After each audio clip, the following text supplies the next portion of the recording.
How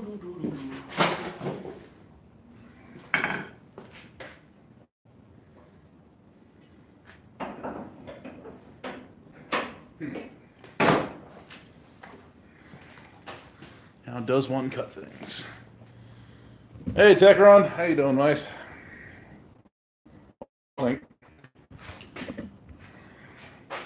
I got so distracted watching Roy's stream that I didn't get set up for the for my stream, so I gotta get moving.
That's fun.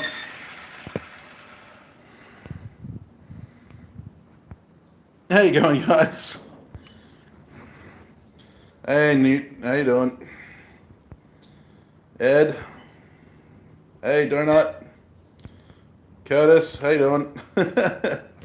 Yeah, my shirts kind of get burned up, like you can tell. But yeah, burned a fresh hole in it. I should be wearing my apron, but I left it at my classroom. So. Silly me. 4 discs. Oh, fun. Yeah, I call these my shop shirts. Yeah, I wore out a bunch of discs cutting hammer blanks the other day. Good morning, Hans. Oh no, I dropped my nice hammer. Oh well. Here you go. It's got its first dings now. That's it, mate. I'm in the only church I know. Mate, if I could afford one, I would buy one. Provided you can make one in my size. We are making the Bowie knife. Yes, I think it was outvoted. Hey, Kenneth. I think it was outvoted by like, it was like 61% votes for the Bowie knife. So we're going to do the Bowie knife. I've got a bar of 1084 here. You want the railroad spike axe. It's a sharp, flat, pointy thing that, as Roy would say. I do make railroad spike axes, and I have made a railroad spike axe on my channel before. The Mouse Hawk video. It's like the 4th video I made on my channel, I think. So yeah, it's definitely definitely something I've done before. So I will, but it'll be an option in the future streams. Hey, Blacksmith Johnny, how you doing?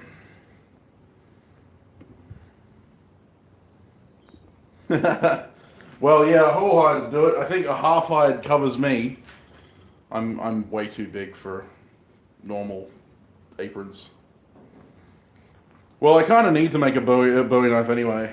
I already made one, although that one's a custom order. So you need kangaroo hide? Well, you know, I kind of live in the place where kangaroos come from, so I might be able to work something out. Let's open up the door. It's a beautiful 10 degrees today. Absolutely spectacular. And I'm not joking about that. I love the cold weather. Although that's not technically cold. Well, yeah, CX is a proto buoy. Yeah, thanks, Hans. This is the hammer there. I'll be using it for the first time today. It's going to get it dinged up. Going to get it dinged up today. But for now, it's nice and pretty. And I'll use this moment now to let you know to change the quality of the stream, because for some reason whenever I go to streaming, it automatically uploads to like 360p, but you can actually stream in 720p. So yeah, if you go into the little settings bar, the little gear, and hit that and set the settings to 720p, you'll be able to see a lot more clear detail. So yeah, that's this is a 2-pound hammer. It's just a skosh over 2 pounds. It's like 2.01 pounds. Tiny little bit over 2 pounds, but it is a really, really nice hammerhead. Yeah, it's just after 9 o'clock in the morning over here, so 9 a.m. Alright, so let's get this party started. Yeah, it is quite a short hammer. It's still overhanging by about 3/4 of an inch, so I'm not too worried about it, and that's mostly because of the shoulder. But yeah, it's not a risk. It clears the anvil by quite a way.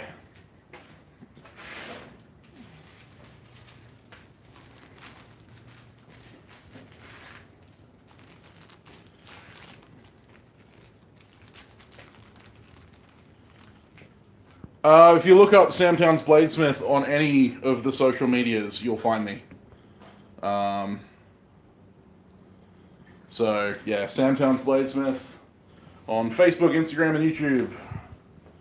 I cross-pollinate everywhere. I'm always up for some horse trading. I'm actually doing a horse trade with Roy. Yeah, I'm pretty happy with the handle shape as well. I'm a little bit worried about it because I had one slab of spotted gum to work with, and I had 2 other hammers that I needed to handle. And the slab was wide enough that and the problem was that the slab was wide enough that I could get hammer handles lengthways, but that would mean that the grain was running across. But I needed to take. Obviously you want the grain to be in line with the head. So the 2 hammers that I'm selling, so the 2 hammers that I'm selling, I made the grain run with the hammerhead, but then I only had enough left over to make a hammer handle that had the grain running this way. So it's actually running in the very, very, very wrong direction for a hammer. So I'm hoping that this stuff, it's really solid stuff. Sorry guys, Randy just destroyed my stream. Hey B&B, how you doing? But yeah, so the grain is running across the head, which is not good for hammers. But this stuff is really dense, so I'm hoping that it'll hold up okay. It feels good, and it's the first time I've ever done a faceted handle, so you can see that it's actually got flat facets. And amazingly, like once it's been smoothed out, this is finished at 240 grit. It is incredibly comfortable to swing. So anyway, we'll give it a shot. So anyway, got my bar at 1084. So I've got 1.5 by 1/4 inch. 1084.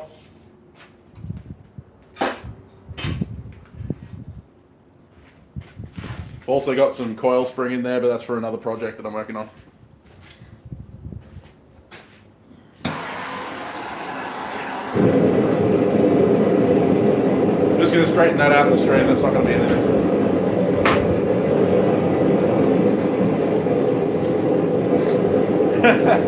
Yeah. I got totally distracted watching Roy's stream. So I didn't have anything set up. Then I'm like, better get started. So yeah.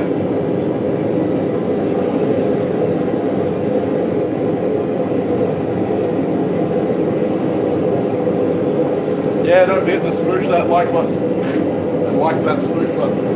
Just can't have to say.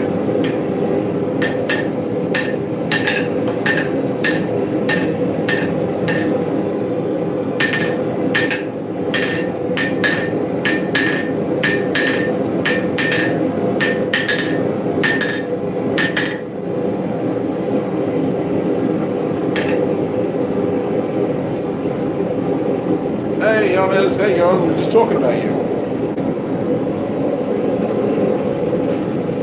I'm just going to take a moment to fill up my water bottle. It's almost empty.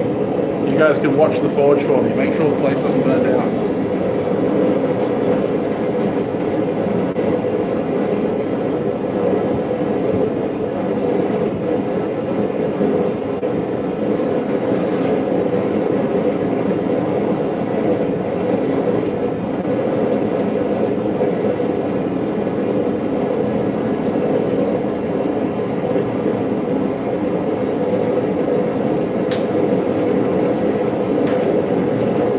Good job, the place didn't burn down.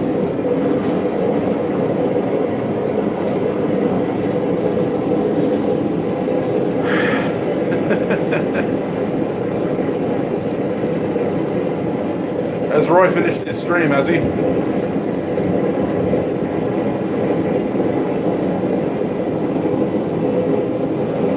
No worries, Johnny Hollow.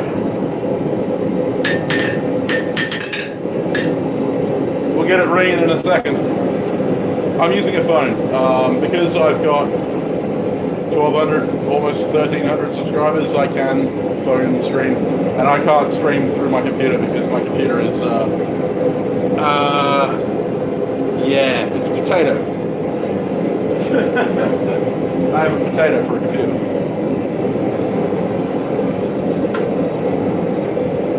I really don't use an iPhone 12. I'm an Android user.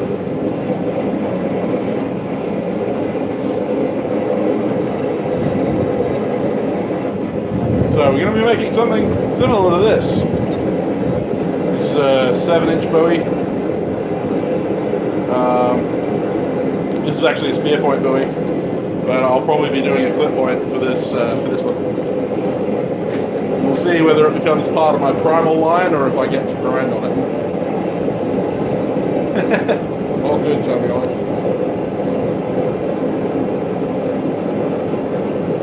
Yeah, no, we were talking about what an awful person you are, Jan, as being the fun police.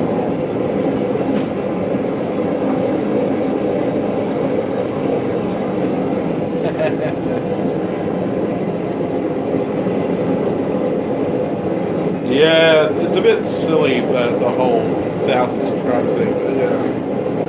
YouTube, man, YouTube. Anyway, unfortunately I have some sad news. The razor has become a much shorter razor because it cracked in the quench. So unfortunately, that buggy razor, the buggy springs are very old, so they're not the greatest. But yeah, I'm not sure if you're going to be able to see it with the quality of footage that I have. Focus, camera, focus. That's not good. Anyway, you can actually see some of the flaws in the steel itself. But yeah, obviously there was a microfracture in there somewhere, and she snapped. Well, actually, she cracked to the depth of the hardening line. You can actually see the hardening line there. But yeah, it made it useless. So. Buggy razor is dead. Yeah, shut up, Alex.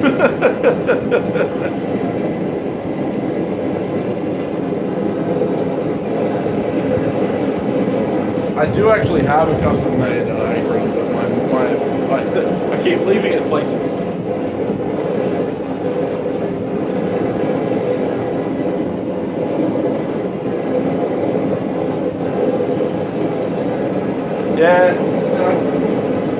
stuff happens when you're making knives, unfortunately. Yes, the hammer. My favorite hammer now. Number one hammer. I'm about to start denting it up.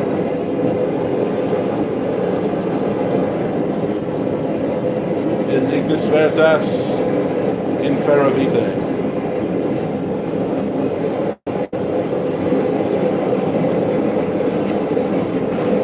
Yeah, so am I, Bob. I'm getting there. I'm getting there. Eventually, one day I'll make a hammer that I'm proud of.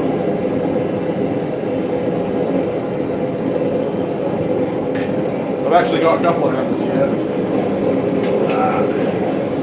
These are a set of hammers that I made for a customer. He's picking them up on May 21st, so.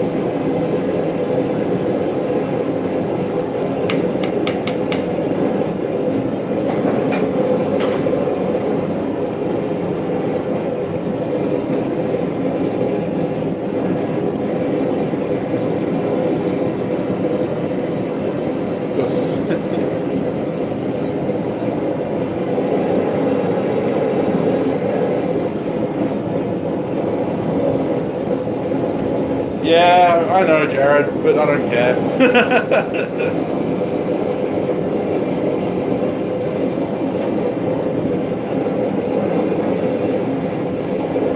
I'm gonna butcher Latin just like I butcher every other language.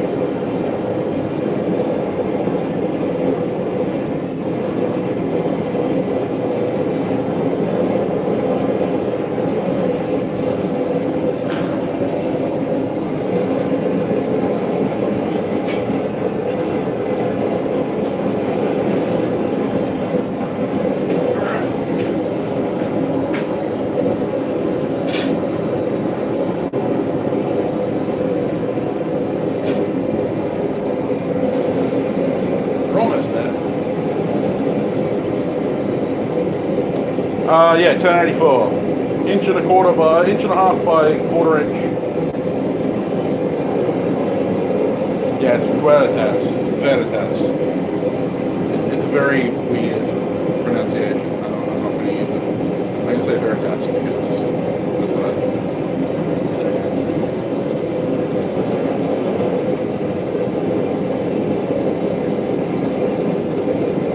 So we record on Thursday nights. We're actually going to get in touch with you, yummers. We're going to be having you on in 2 weeks. So we just recorded. Actually, we recorded Thursday for Wednesday night. Sorry, we recorded Wednesday night with Dan Moss. So Dan Moss's episode will be next week, and then next week we're recording a solo video, like a solo podcast, which is the 3 of us.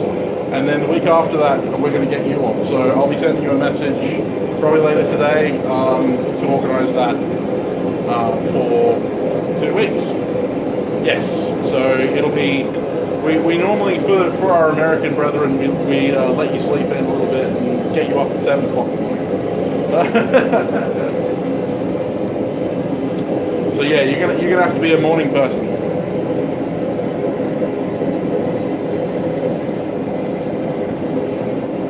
Yeah, no, we're not talking Romans.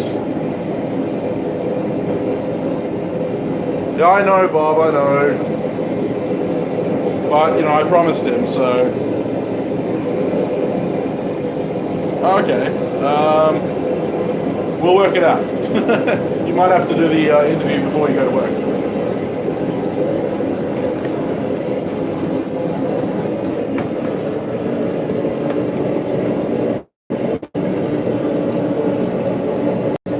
Strengthen these. I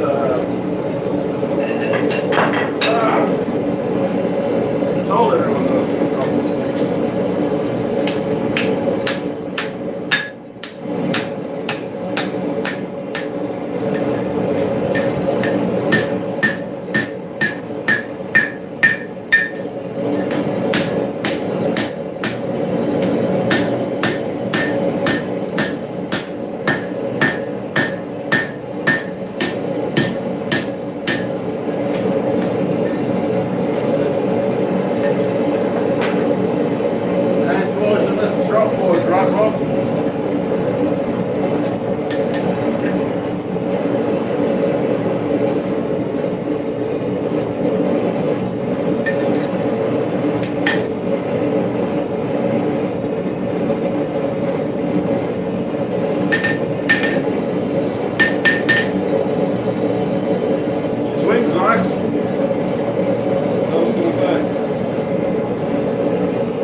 alright.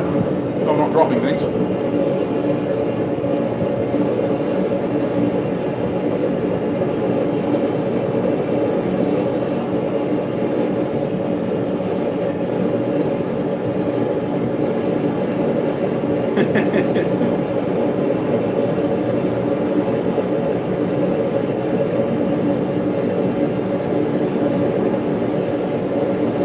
Sounds good, donut, but you'll have to be on my side of Australia and not the other side.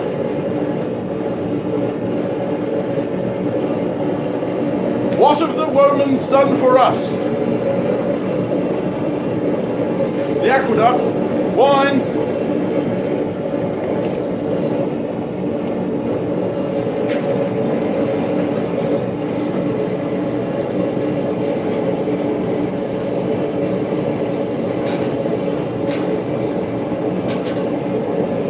He has a wife, you know, intercontinental.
Okay, enough dicking around with a coil spring. Let's get on to moving some 1084.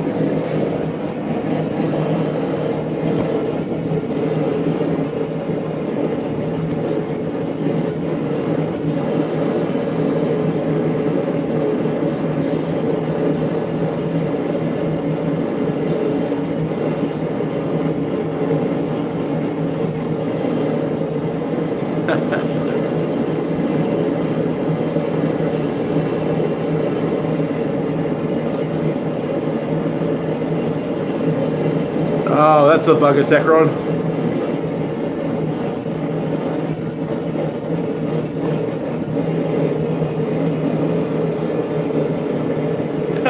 I've dropped a few things, Hans. You're just not keeping up.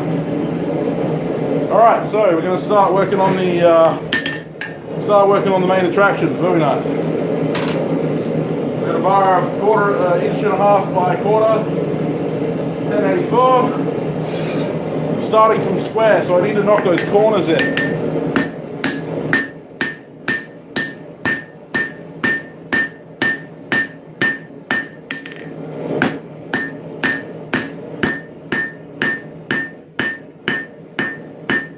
Obviously that's going to mouth them up, so we knock them down.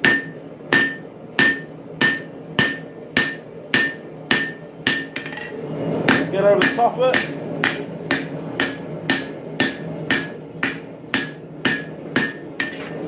This will avoid the fish mouthing that you get.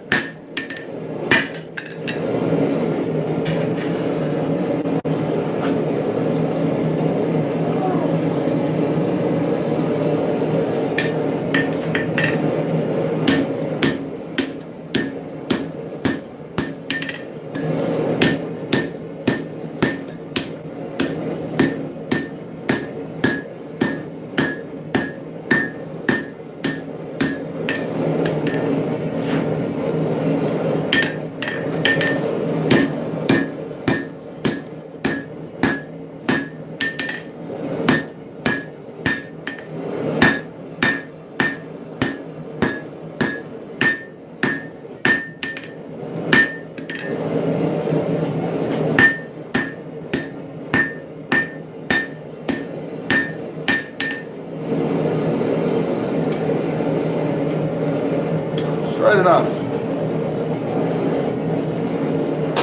Those are going to become something else later.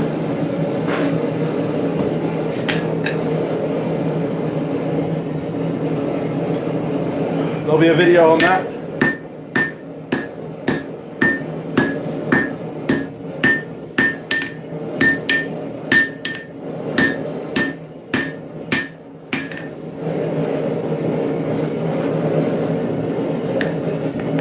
Yep, straight enough. Oh, God, my muscles.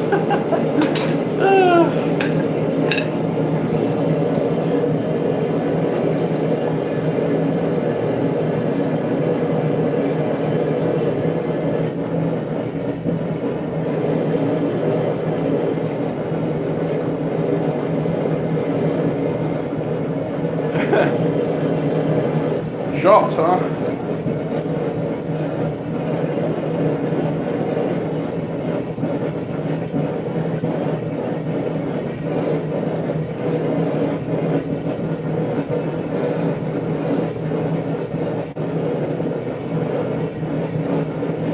All right, Alex. See you later, mate.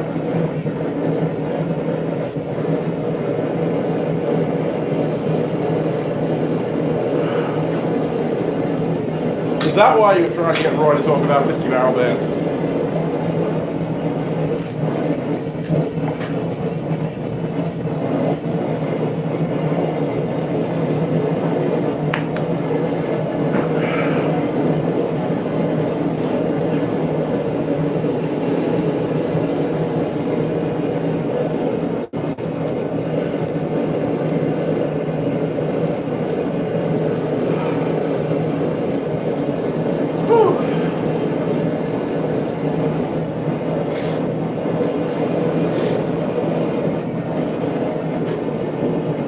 Rectangular pot rack. Alright, I'm going to lift you up just a little bit. Maybe a bit more top down. Look at what I'm doing.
I normally do run 2 projects in the Forge. When I'm doing live streams, though, I don't.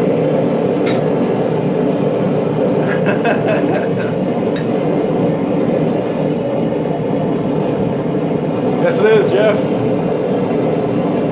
This is the hammer. She's now not as pretty on the face, but she's still working.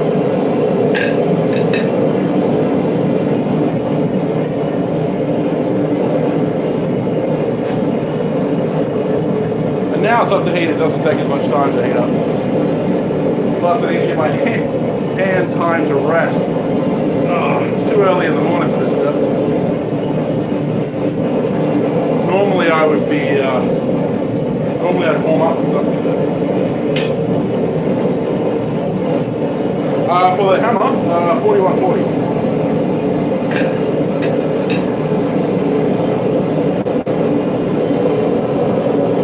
Yeah, thanks, mate. Getting better.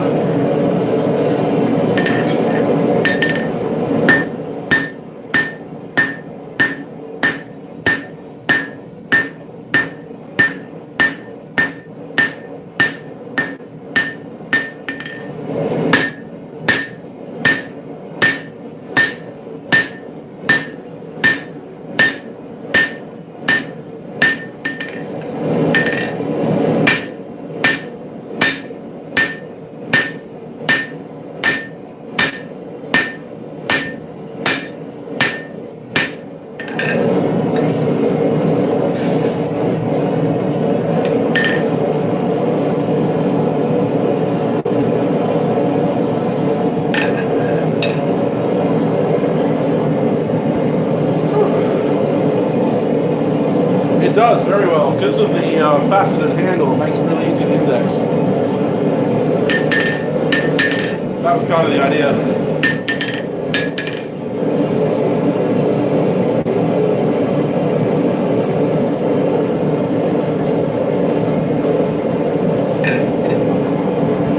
Working out pretty good. I don't have a video on making this specific hammer, no. I did think about it. I didn't really, I actually made another crossbeam hammer at the same time I made this one, and I forgot to film the making of this one, so I filmed the making of the other one. So this was actually part of a group of hammers, and this one turned out a little bit too big for the customer. So I decided to keep this one for myself. And while I was doing this,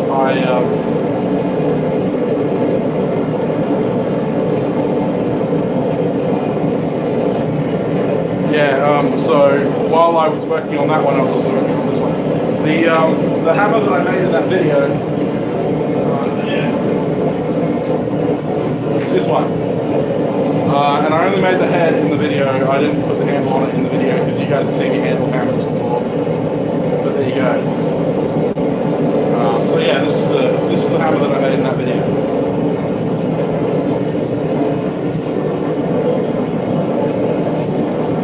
I've never quite heard that phrase. I've never quite heard that phrase, but it's quite good. Yeah, my upswings tend to look a little bit wild, but it's all about what happens here on the anvil.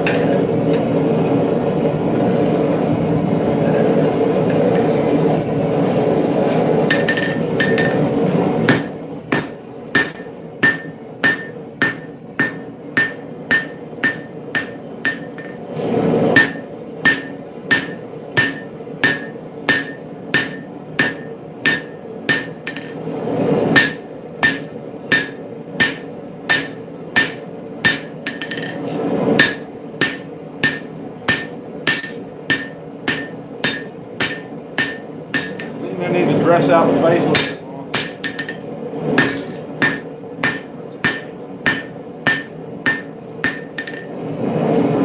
So that's pretty much the point dressed in.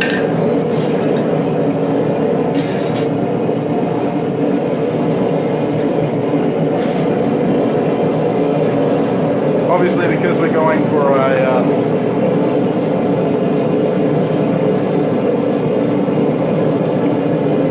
hey George, yeah, thanks mate.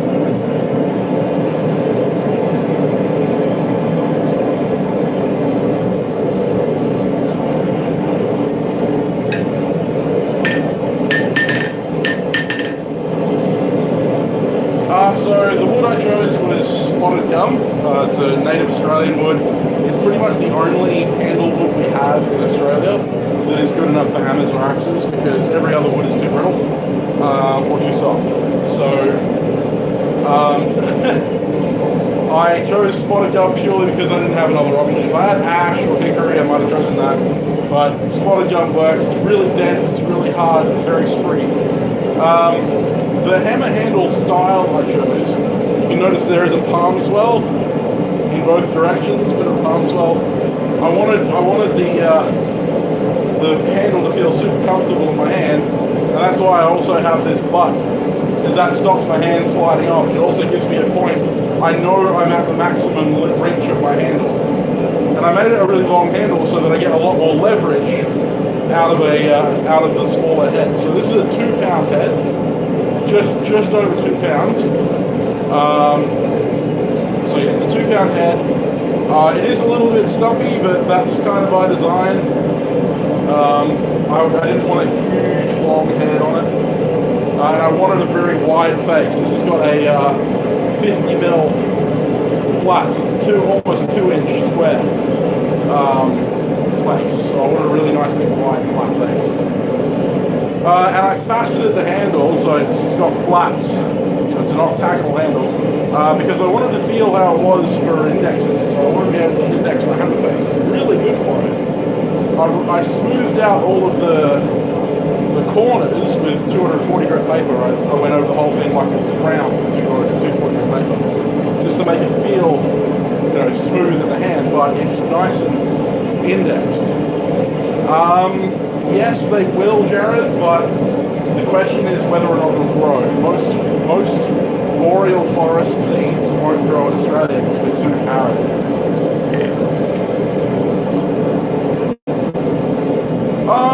Yeah, George, I mean, I kind of switch it up. I'm a long-time proponent of dog's head hammers, which obviously have long faces. I really like dog's heads, but I wanted to try something a bit different.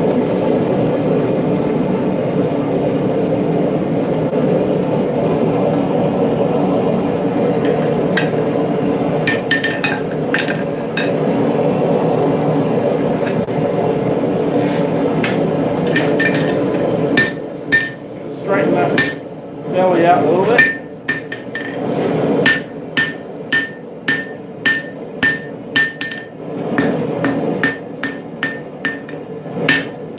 It's important for me to have a really good sharp point. Everything follows on from the pre-fall.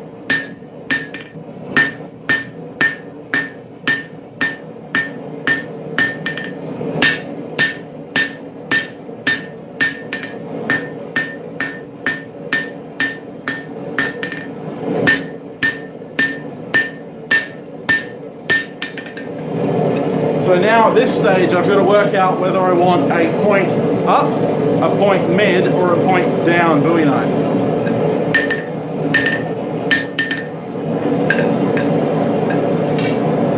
But I think I'm going to go with a point mid.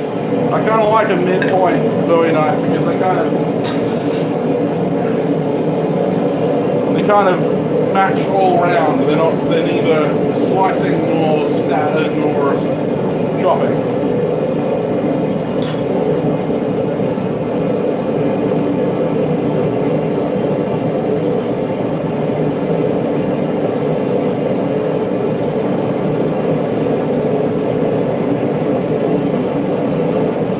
Yeah, right.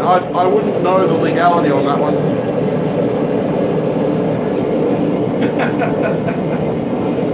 Yeah, dog's head hammers are great. I make them all the time. I've actually got a couple of 3-pound dog's heads up there that I'm about to be making, or I'm about to be drifting. But, yeah, no, I'm a big fan of, I'm a big fan of dog's heads. And of course, I also use rounding hammers. This is a rounding hammer that I made. This is actually a cast off that I made. I didn't quite get it right, so I get to keep it.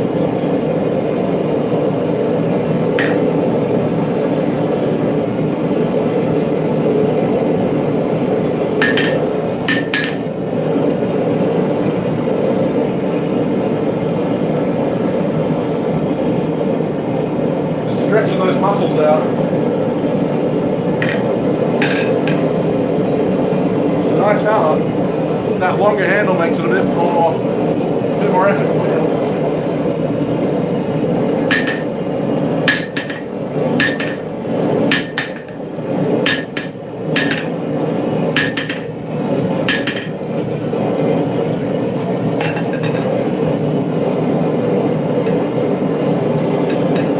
They can work with stumpier heads, but the idea is that with a dog's head hammer is that you're creating a slight angle, and the longer you get the head, the more weight forward you've got. The whole idea is that the head is orientating itself for you. If you drop it sideways, it'll try and orient itself face down.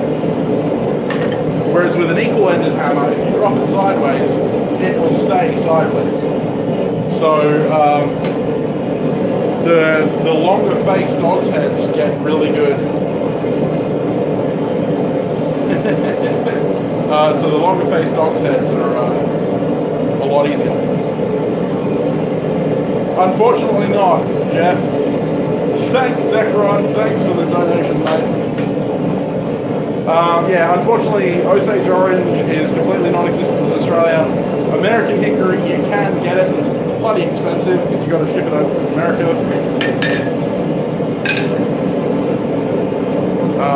So yeah, it's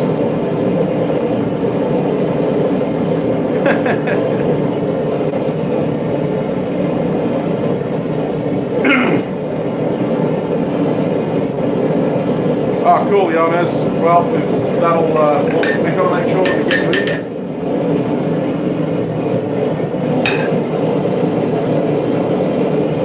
Alright, so I'm going to switch over to my dog's head now, so he's been talking about it. Also, I need the dog's head for this part. I'm going to planish out the face, get everything nice and planished out. The lighter hammer helps me with that.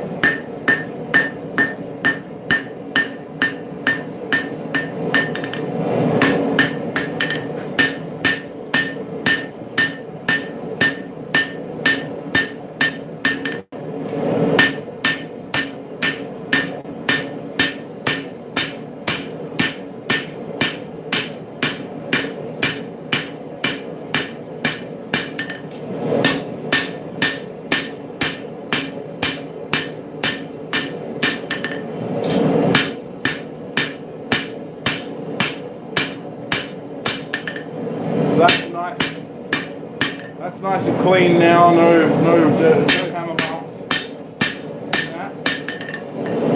So now we're ready for beveling.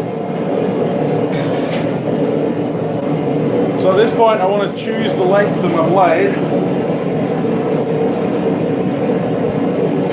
Get my metal ruler out. I reckon I want about a 9-inch Bowie. But I got to remember that as I forge the bevels, this blade is going to lengthen. So if I want a 9-inch Bowie, I've got to select 8 inches of steel. So I want to go about there somewhere. And all I do for that is come back here, hit the heel of my hammer, up, and that gives me a mark to go from. Double check that that's in the right spot.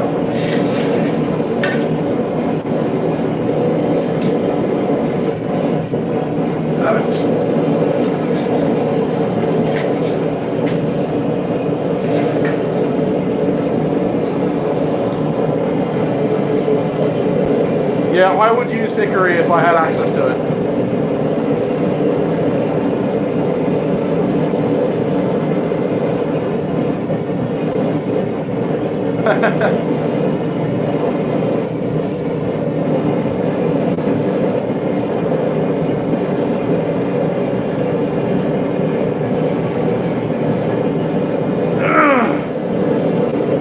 Peter's probably the man to talk to about the rawhide, mate.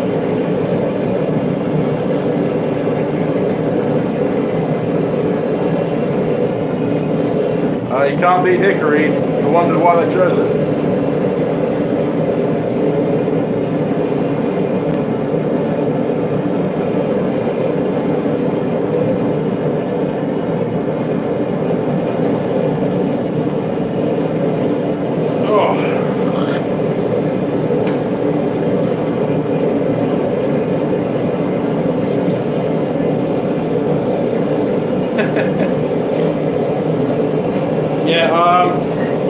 Unfortunately, hickory is so hard to get here that most of the hickory we get is really bad quality. And a lot of the time when we buy it, it's actually already in the hammer or the axe. And the grain orientation isn't always the best.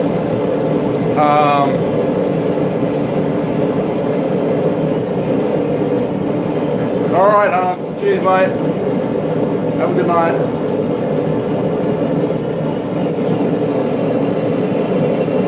Yeah, most of the time when you're buying off-the-shelf hammers, they tend to have really poor quality wood in them because they're buying the cheapest they can. Pure economics.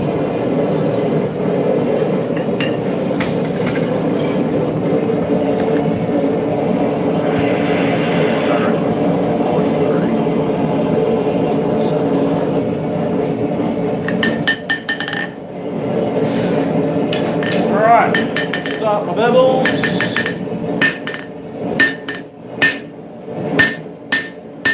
And it's basically like forging a double-sided set down where the edge of the hammer and the edge of the anvil match.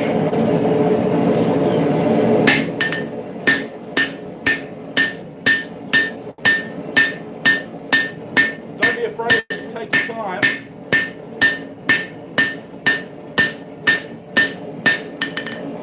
Get that set down right where you want it. So you can see I've isolated on both sides that plunge cut. And I'll take another heat to refine it a bit more.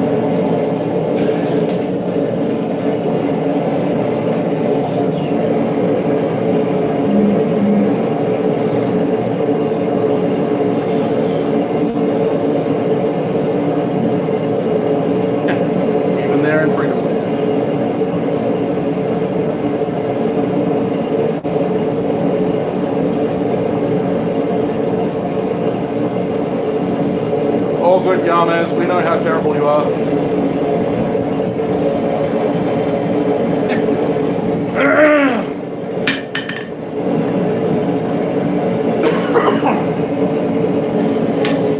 Excuse me.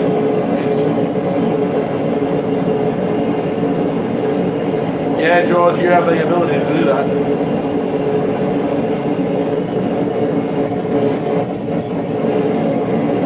All good, Newt. Randy, I should say.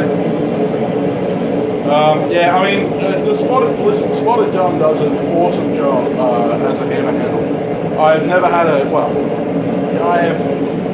very rarely see Spotted Gum handles that are properly taken care of break. They're a lot denser than hickory, they're a lot harder too.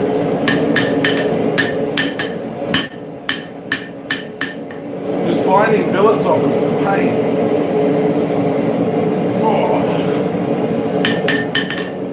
Yeah, we do apple, pear, all those.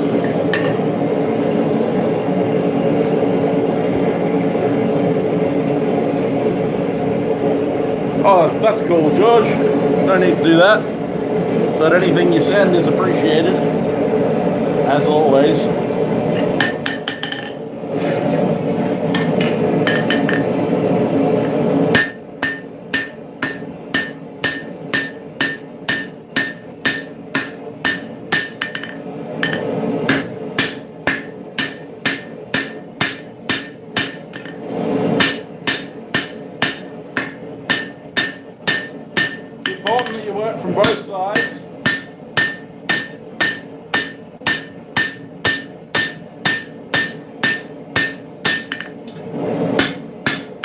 Very important that you work from both sides to get an even draw, and you keep that in the middle of your bar. Because if you only forge from one side, what ends up happening is you get flat on one side and beveled on the other, and that's not what you want.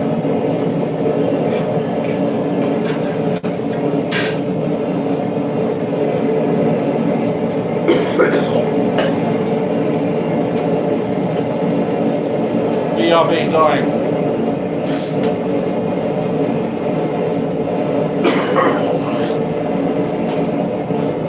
God.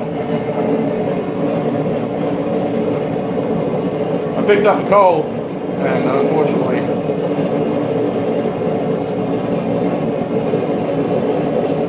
yeah, no, it doesn't. It grows too fast.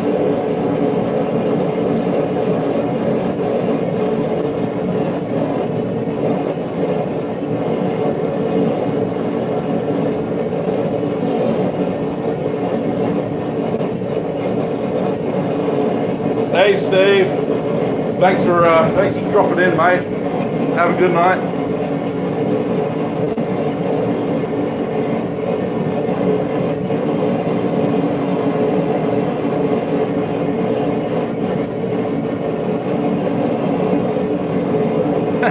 Yeah, they both died. Technically, that's true. I do, as I said, I do actually have a. That's it, man. I'm all about style. I do have a custom-made apron that actually goes down to my shins that my beautiful wife made me. But I keep forgetting it at my workshop in Oakford, my classroom. So when I come to work here, I don't have it. Cheers, Steve.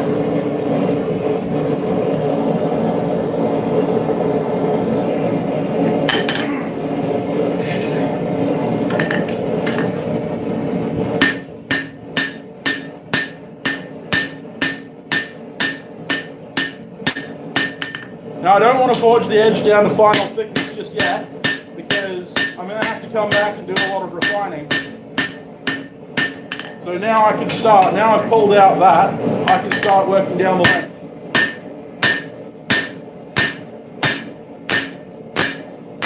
This is where that long handle comes in handy.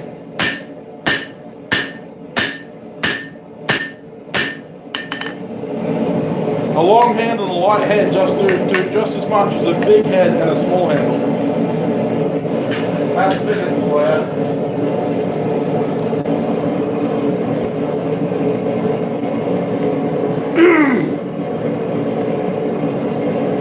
Yeah, I do. I teach blacksmithing. I teach one-on-one or one-on-two classes out of a small workshop in Oakford, which is a town about 20 minutes from here.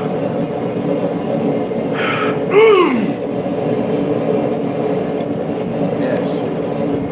I don't really teach bladesmithing at the moment. I do have one class on how to make blades, but the majority of what I teach is like intro to blacksmithing and stuff. Yep, that's it. And it's all about leverage. It's all about leverage. This is a lever. This is the end of the pivot. If I have a lever this long, then you're not getting very much work done. And a lever this long, I'm getting a lot more work done. Yeah, I mean, a heavy hammerhead on a long handle like this will do more work than a small hammerhead. That's natural, but a lot of people tend to use really heavy hammerheads and handles about like that long. And so they're getting just as much work done with that as I am with this on this.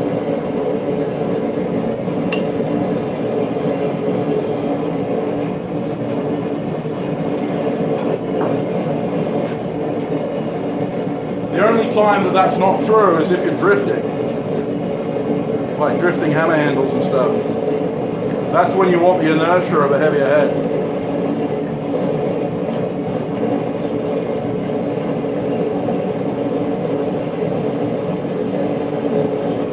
Don't mind me just whittling on my hammer handle. I found a hot spot.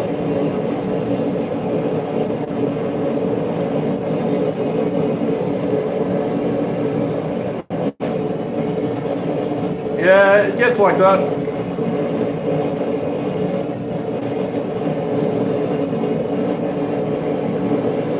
thing is you don't really need to use a heavy hammer anymore. Small hammers will do the work.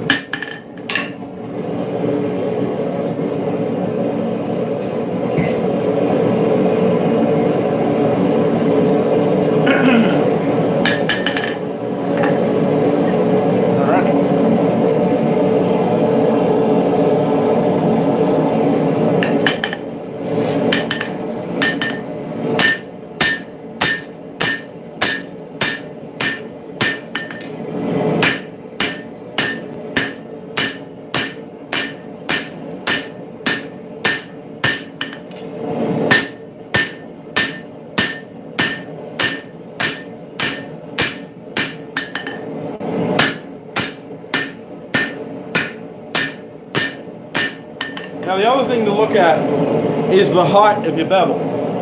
Really need to make one of those pointers like right. But anyway, so from your edge to the height of the bevel, you should be able to see it. If you've got a wavy edge and you look down the thing and it's the same thickness, a lot of the time the reason for that is either your preform was an uneven thickness or your bevel is the wrong height. Because you've got to remember that every move you make up the steel is pushing more metal down that way. So if you have an uneven bevel, that's because you haven't either worked out the thickness, like in this case, there's just a little bit of thickness on this edge that I haven't worked down, or your bevel isn't the same height as the rest of it.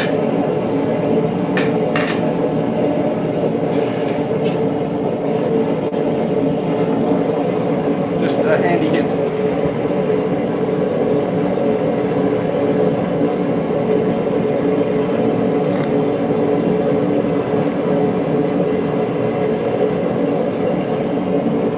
Yeah, Donna, that's actually a really interesting little topic.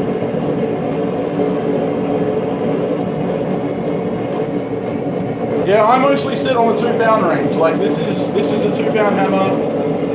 This is a 2 pound hammer. This is a 1.25 pounds. 2 pounds is pretty much does everything I do. The only time that I switch to a heavier hammer, I do have a 3 pound cross beam that I occasionally use, mainly just for that sharper peen. I eventually plan on making a smaller hammer with the same sharp peen.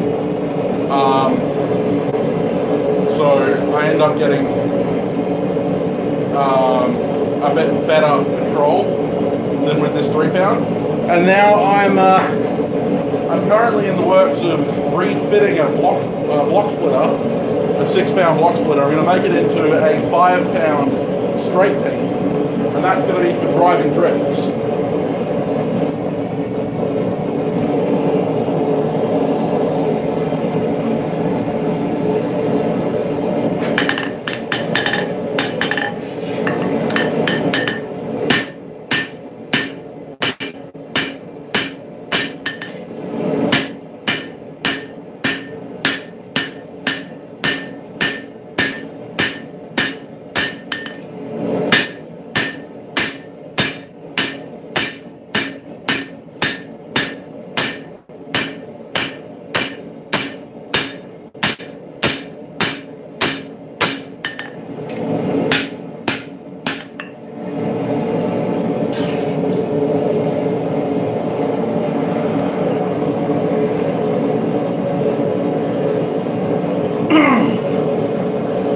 Yeah, arc flat start.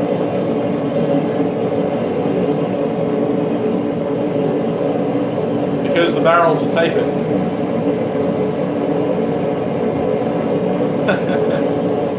Yeah, well, I mean, I make hammers, but I've made,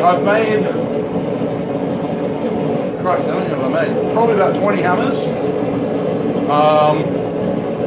And I only started using my own hammers about like 10 or 12 hammers in, and that was this one.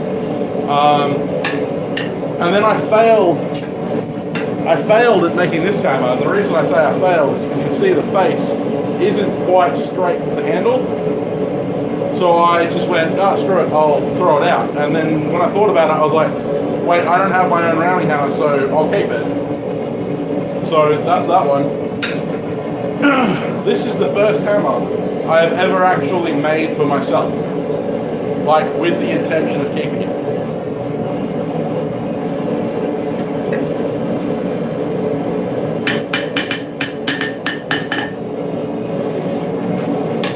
So yeah, people who make hammers don't always use their own.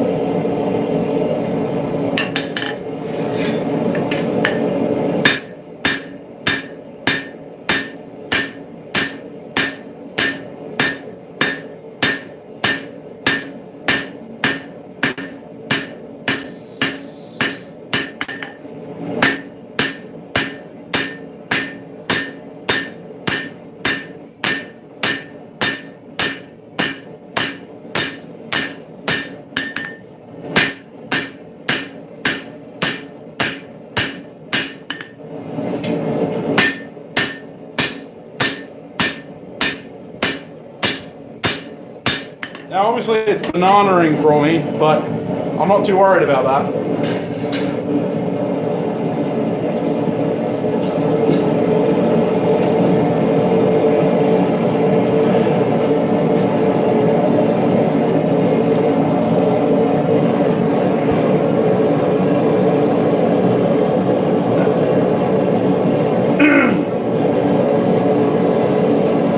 Yeah, every time I make a hammer I end up selling it.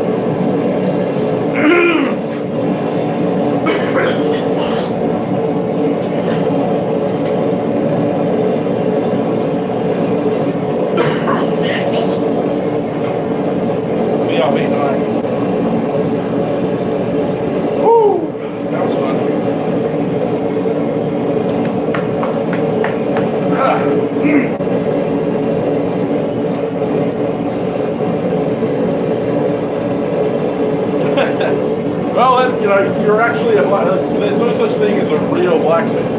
If you heat steel up and hit it, then you're a blacksmith. That's just my opinion. Me too, Bob, me too. It is a lot of work, but it's so rewarding making awesome tools.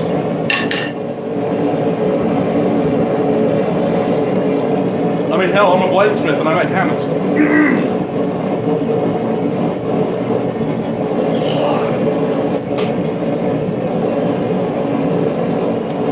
Well, that's alright, Randy. We all start somewhere.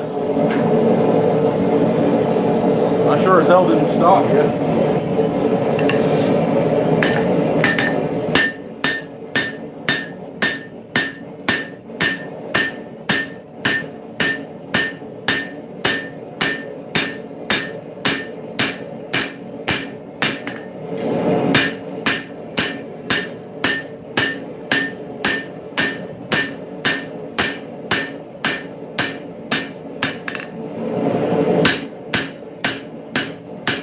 Like with the dagger, if there's a wobble in my edge, it normally means that I haven't got the thickness right.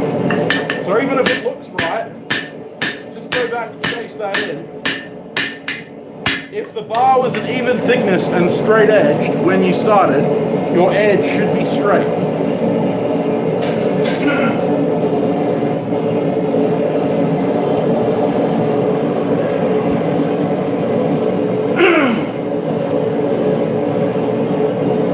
Well, you know, that's more than I started out with, Jared.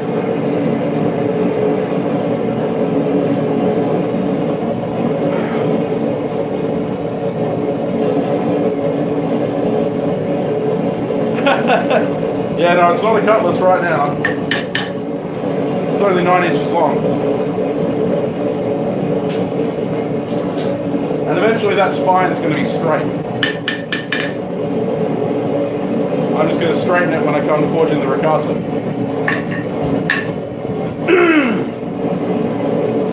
Well, that's more than enough, Jared. For making hammers, at least. Hammers are funny. It's one of the tools that you really don't need power tools that much for. You punch and drift the eye. The only power tool you really need, or you don't even need a power tool, you can use a file, is just to get the face flat. But you should be forging your hammers flat, so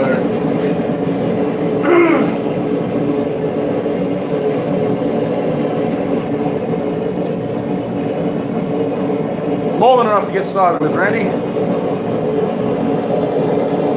And that's it. You don't need the fancy tools. Everyone seems to get hung up on having fancy tools. You really don't need them.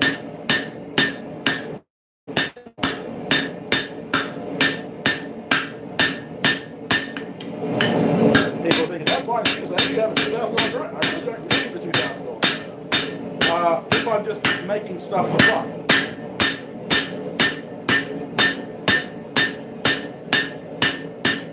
The reason I have the $2,000 grinder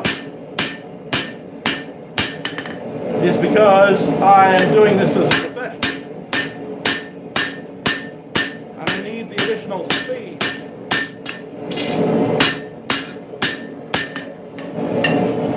So because I'm going to grind this is pretty much the finished thickness that I'm going to leave it at. So I don't want to go too much further. This is probably going to end up being one of my Journeyman Smith test knives.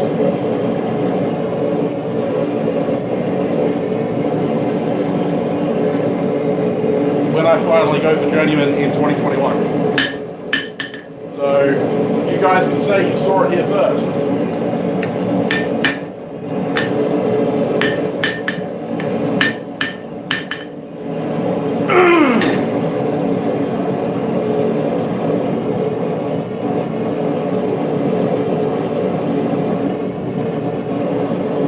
Yeah, Bob, it happens real fast.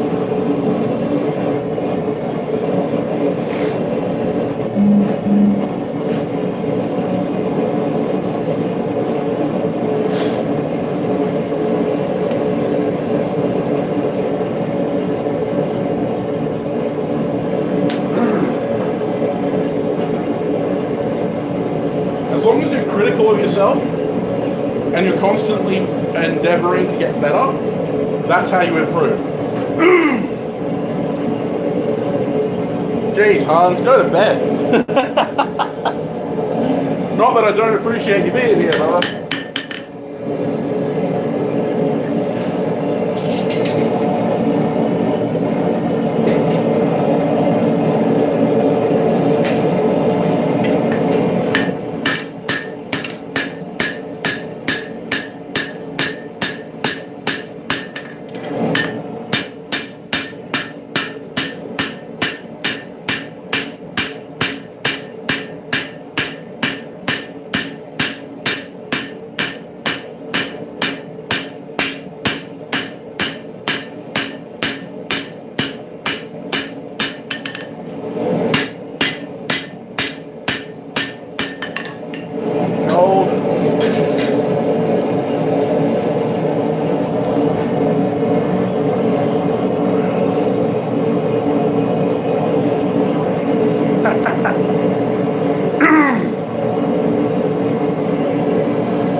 Well, I appreciate it, Jeff.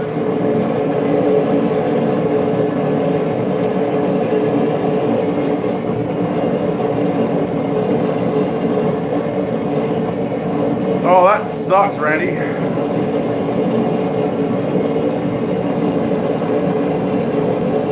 Well, that's enough, Jared.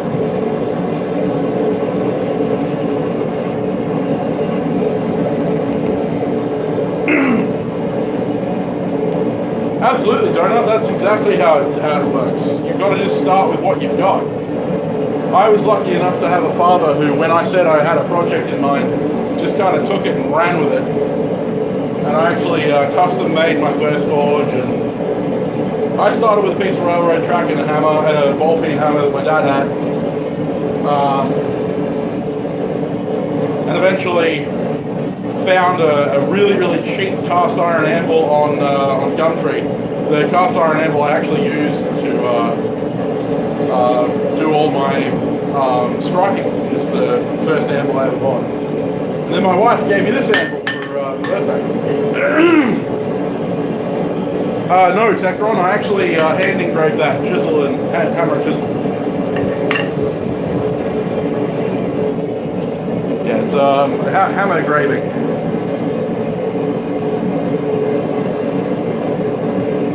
That'll be cool, Jared. That'll be awesome. I mean, you've got access to a power hammer sometimes. If you get the the stock. Just take it to the power hammer. Bang, bang, bang, bang, bang. Done.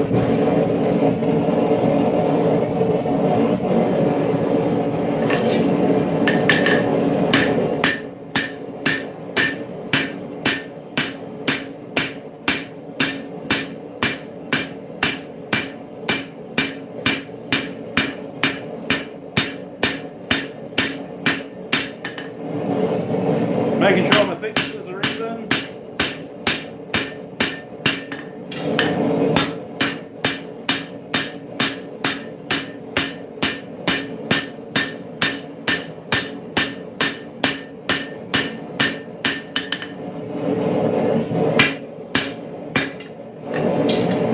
Alrighty. And now comes the fun bit where I get to bend it down.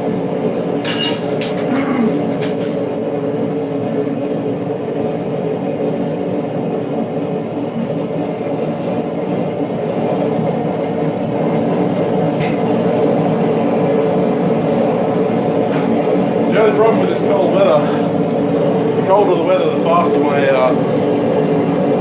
thing gets iced over.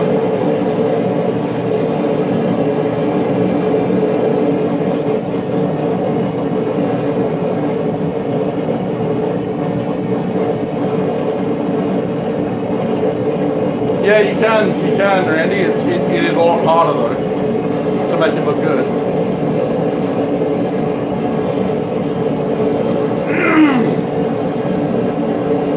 And yeah, Hans has got it right. So engraving is removing metal with a graver. Carving is with a Dremel tool or something like that. So at least in steel. If you're talking about wood, then carving could be using a chisel.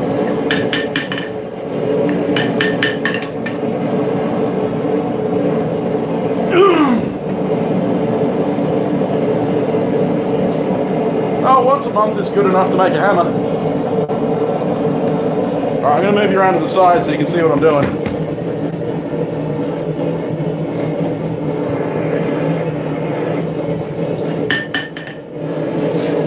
Alright, so I'm going to put the ricasso just behind the plunge cut, and then I'm just going to drop the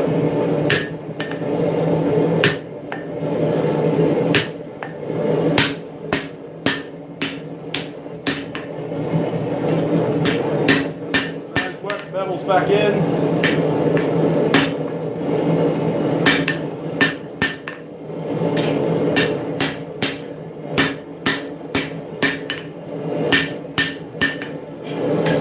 Your edge will fold on itself a little bit. And with some gentle tapping, you can upset that material back into the edge. The other way to do it, I'll show you the other way to do it. The other way I call spinal tap.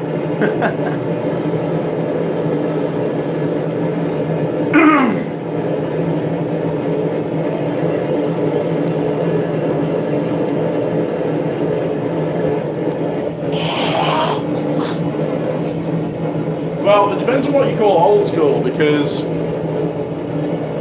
you know the power hammers have been around since the 1400s. In some cases earlier, run off windmills and water mills. So, old school is incredibly relative.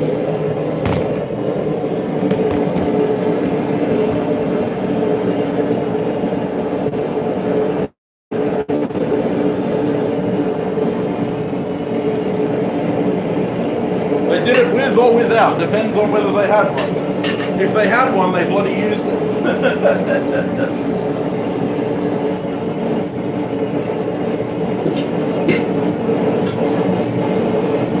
Nice. Alright, so, spinal tap.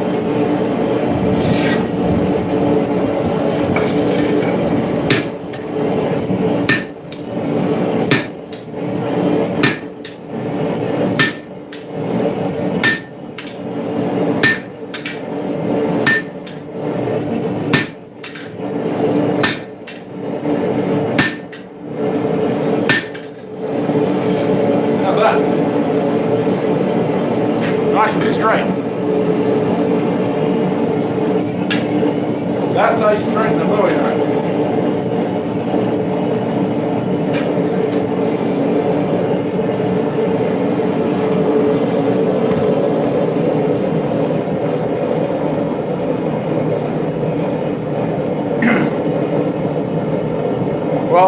I've never forged a hammer solo. I've never forged a hammer just on my own. I've always had a striker to help me punch the eye.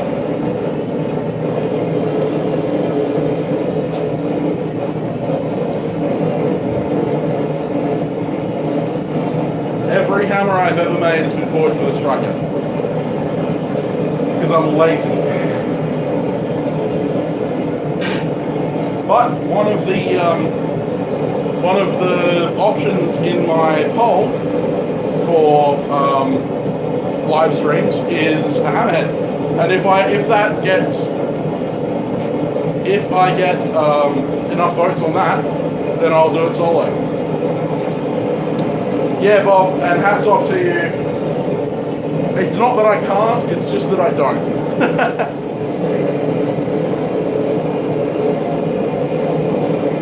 I do all the rest solo, but yeah, punch in the eye, I get a striker in.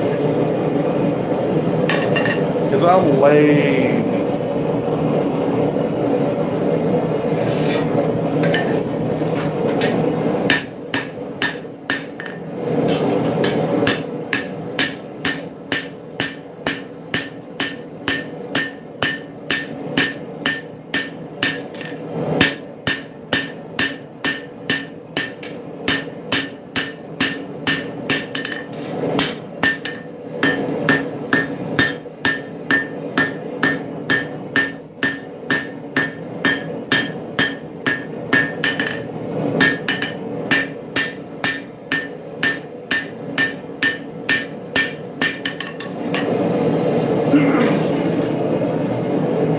Now I said I wanted a midpoint Bowie, so I'm going to try and turn that point down a little bit.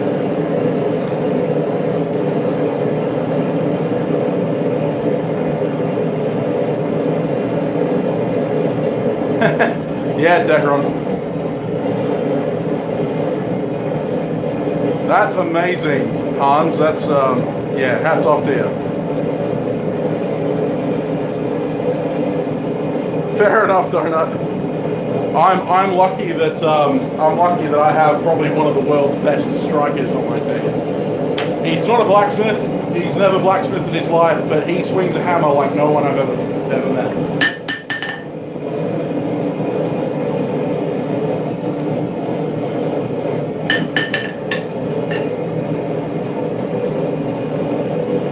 Nice, Jared. Nice.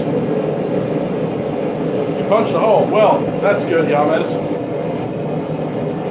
There's a guy here in Australia called Seth Wood, and he is the preeminent hammer maker in Australia. And Seth just recently got past, and he does everything solo. He never uses a striker. He just made a 12-pound sledgehammer, a 12-pound rounding hammer. It was insane. This thing is huge, and he followed the necks and everything. Hey, Nid, how you doing?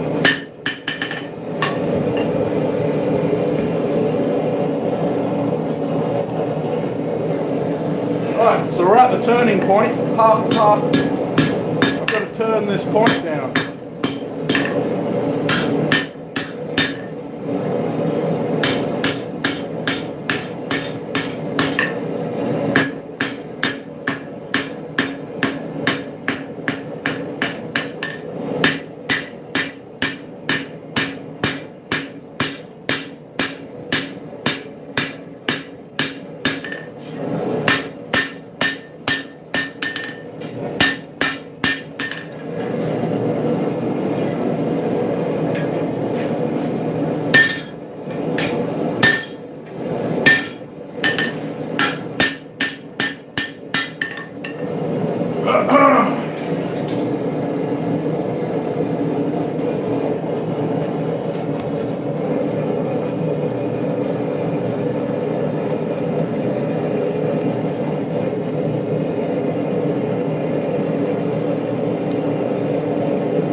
I actually have a collection of all the slugs that I've ever punched. It's up on my shelf.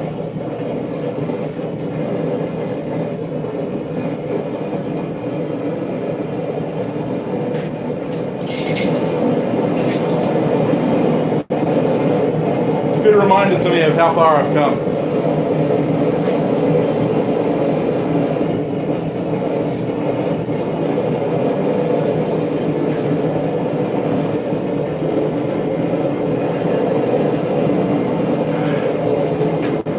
I appreciate it, Hans.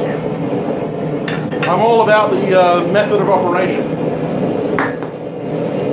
Order of operations is incredibly important.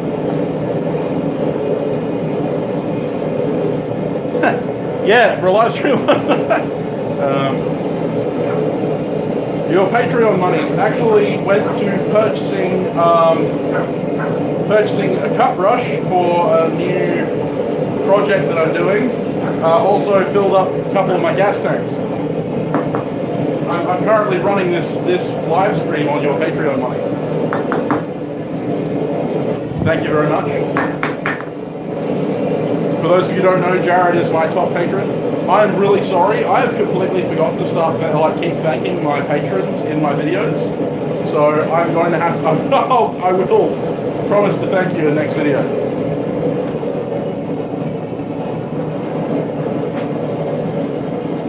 So the final method of straightening is using a wooden hammer. And this way you don't deform the edge. You don't knock dings in the edge. You will bend it a little, but that's alright. That's what we have hammers for.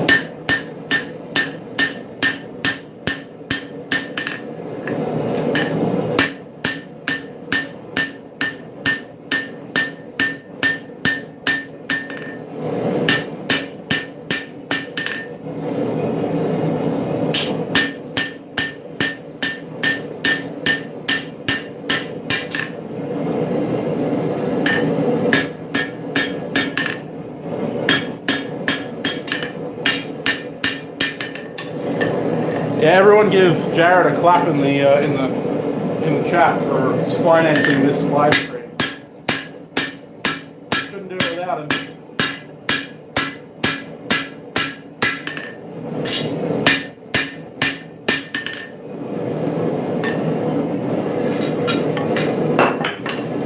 Cool. All right, so.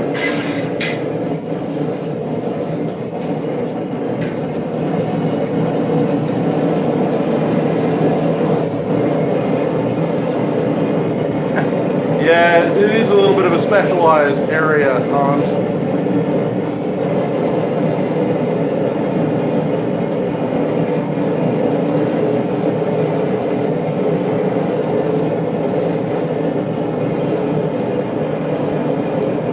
That's all good, Bob. As I said, I'm a bladesmith. This is what I do.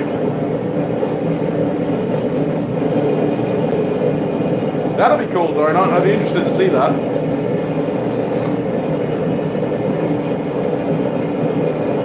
Rusty hubcap now. Sounds interesting.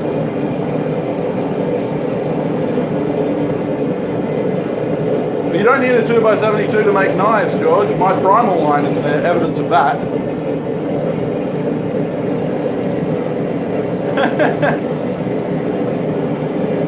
Well, that's the thing about knife making is bladesmithing is like 20% forging and 80% cold work.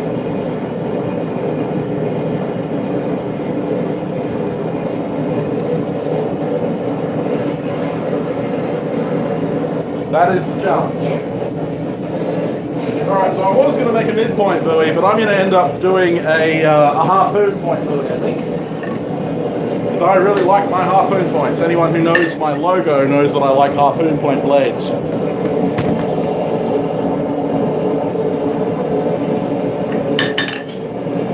in order to do a harpoon point, I've got to put a bevel on this back edge. A very obtuse bevel.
Yeah, so it's a raised false edge. Have a good night, Ned.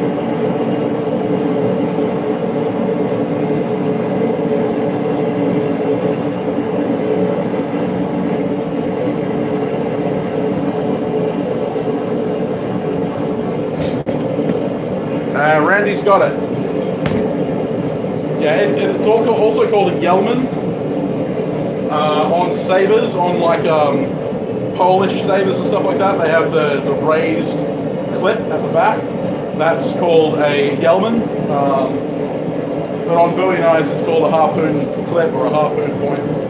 I really like them. I don't sharpen mine. I don't sharpen mine because laws in Australia are a bit weird. So they're purely aesthetic. But they're very difficult to forge. They're definitely a challenge to forge. That's why I like doing them. Because I'm all about the challenge.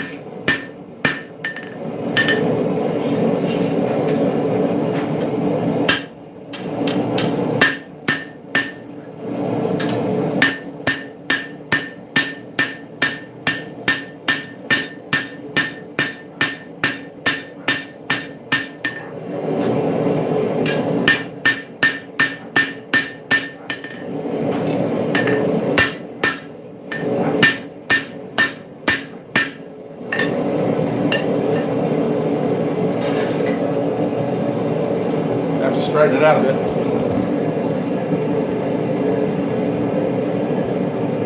Jeff, man, you're a legend.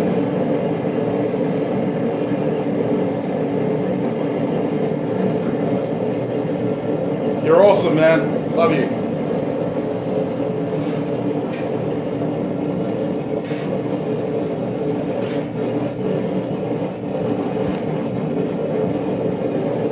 Yeah, you just doubled my propane. That's exactly right. That's awesome.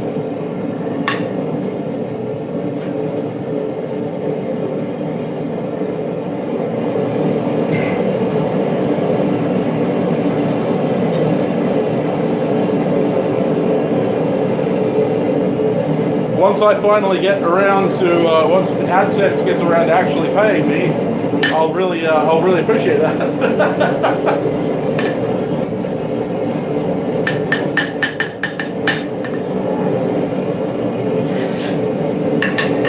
Got to straighten this harpoon out. It's getting a bit bendy.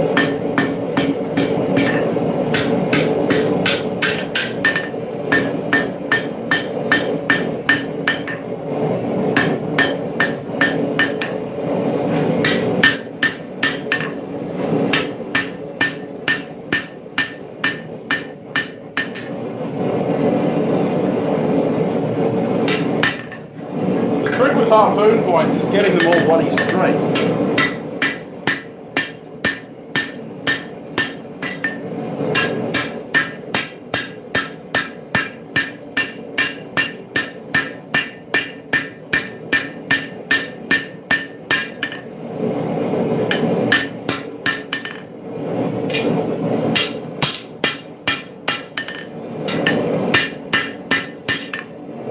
Alright, so I'm not going to bother doing final straightening yet because we've got to do the tang.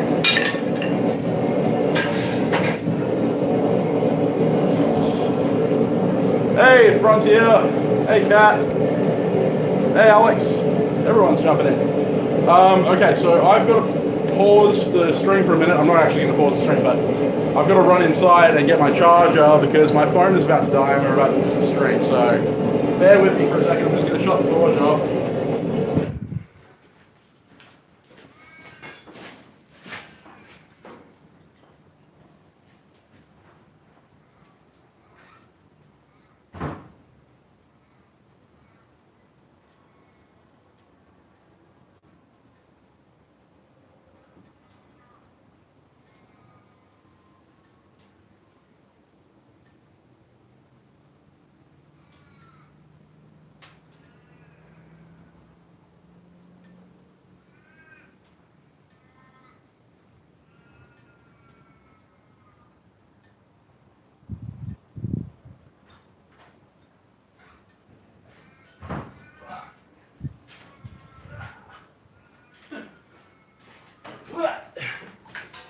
And I'm back.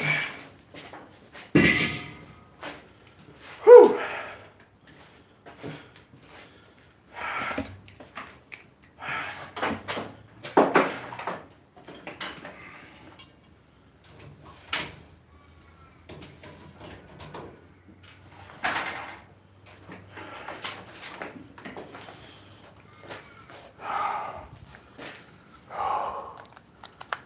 Sorry guys, I'll answer your questions in a second.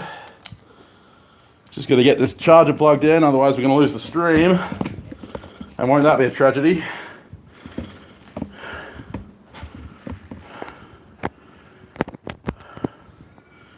Alright.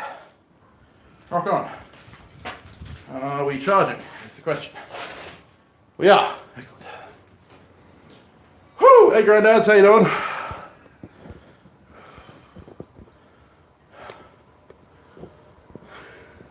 The koalas are invading my shop.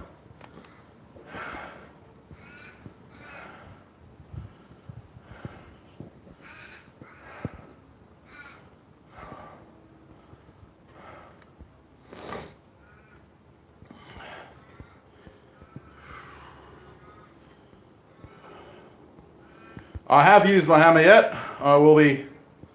Oh, Alex. Never mind. Cheers, donut.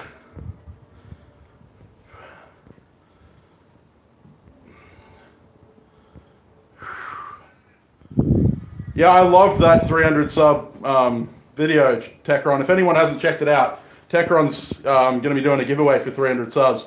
And he made an awesome announcement video.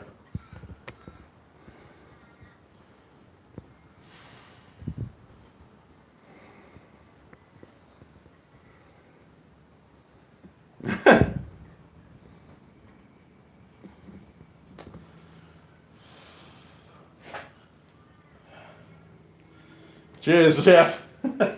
Love it.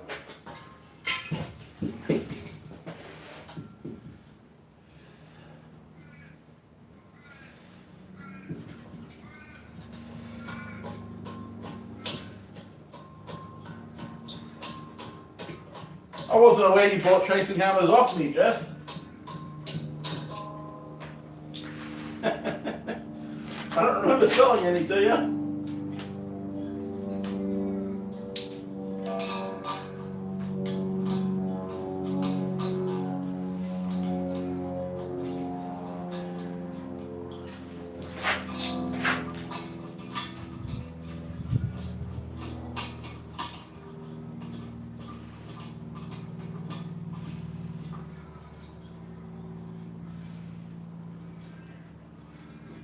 Oh, dearie me. All right.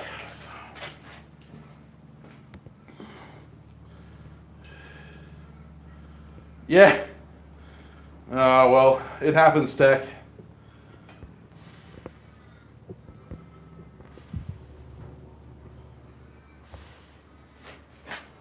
It does happen.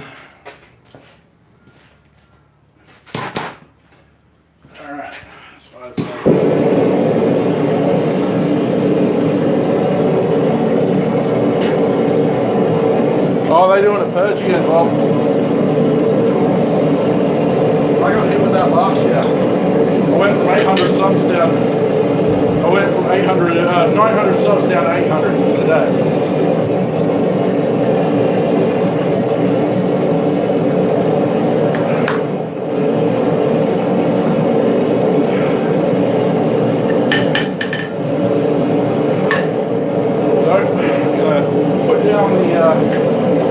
Down the dog's head, pick up the hammer everyone came in to see.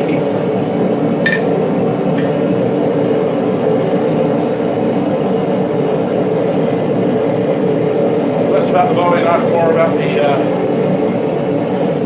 hammers. Oh, no one else, Randy? Not even me?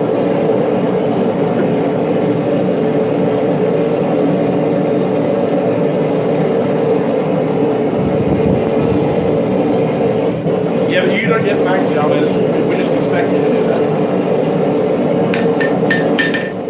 Welcome back, Alex.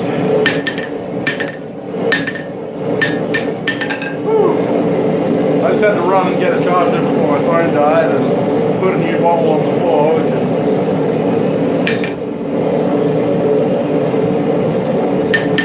What'd you miss? You missed everything, man. We talked about hammers for like an hour.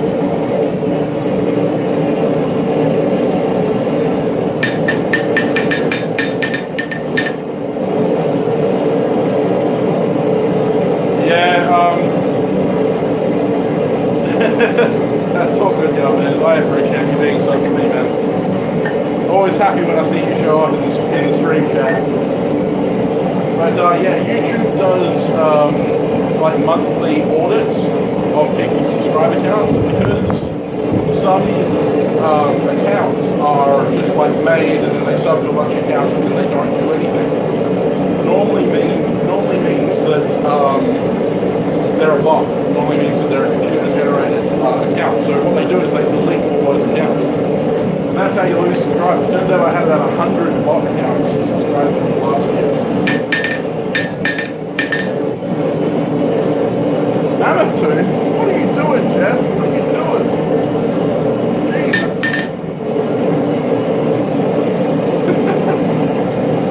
Well, I appreciate it, buddy.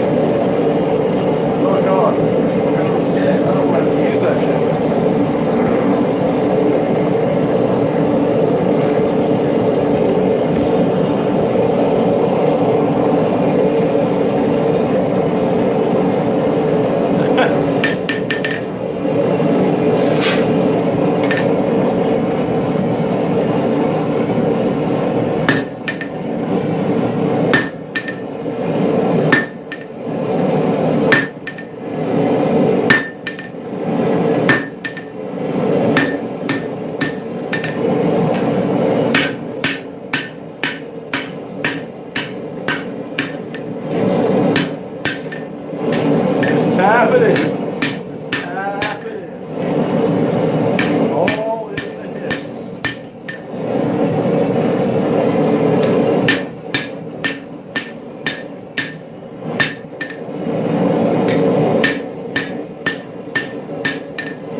I found out really quick that they move metal way faster than I thought.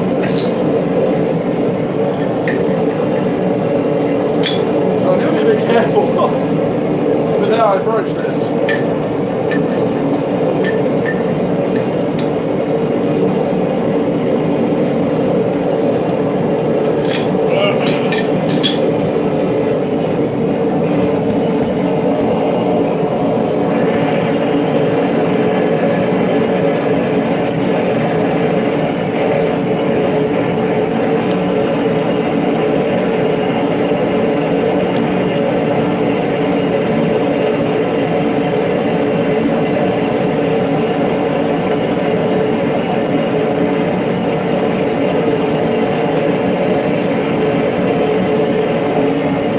Yeah, well, that's it, Tech.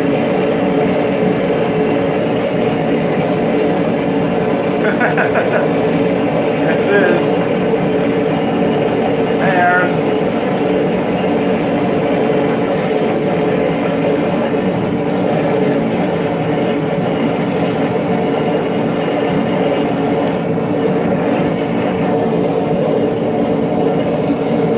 Well, sometimes things go viral on like Facebook or something like that.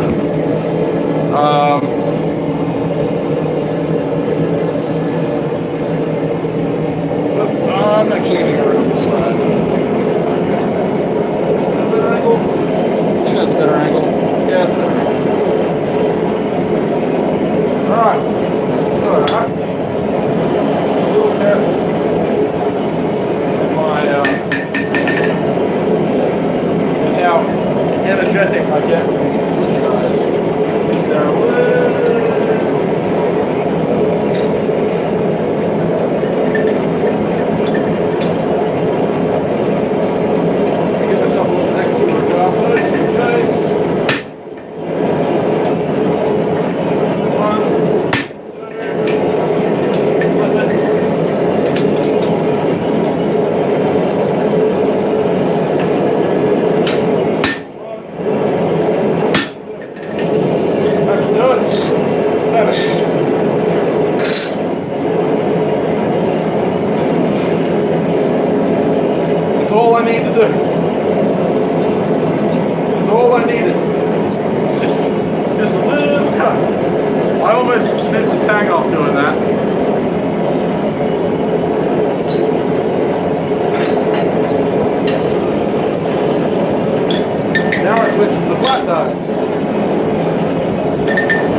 Yeah, Rune is a really good channel. I like Rune.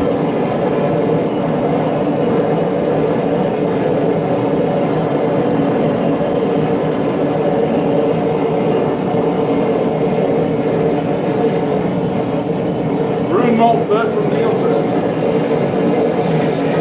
It's a Danish fellow.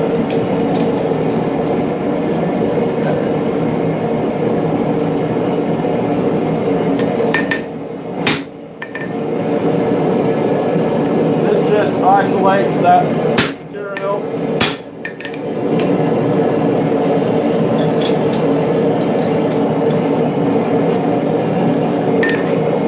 bit further.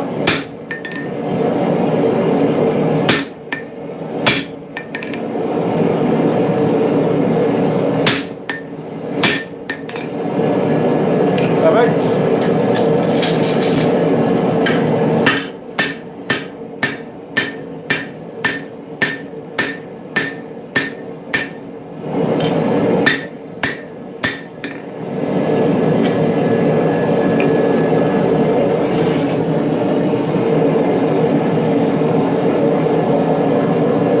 So this creates a 13mm gap between the shoulders and the rest of the body of the tank, and that means that I can get in there with my hammer and not worry about mashing my shoulders down.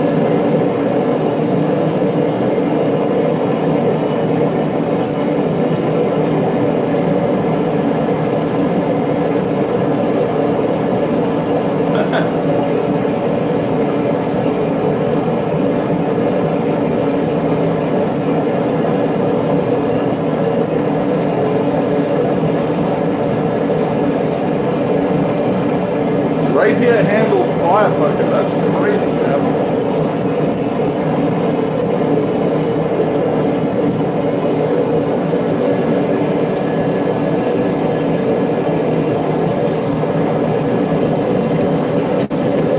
Alright, Alex, have a good night, mate. Hey, Connor, how you going? Yeah, you can snip your tip there, Ekron. Actually, I have to say, one of my favorite channels that I've been checking out recently, I can't actually remember the name of the channel.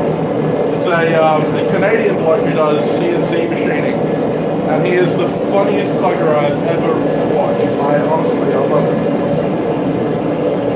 He has a favorite saying, which goes very much like that.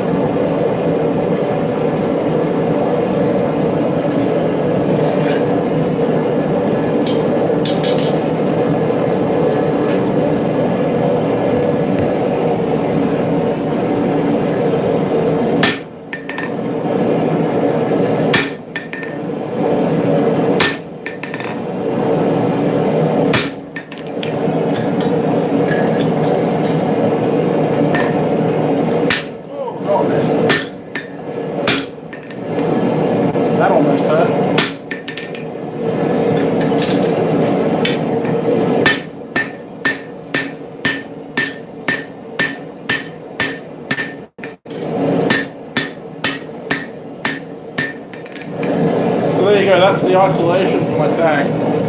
Pretty slick, pretty clean.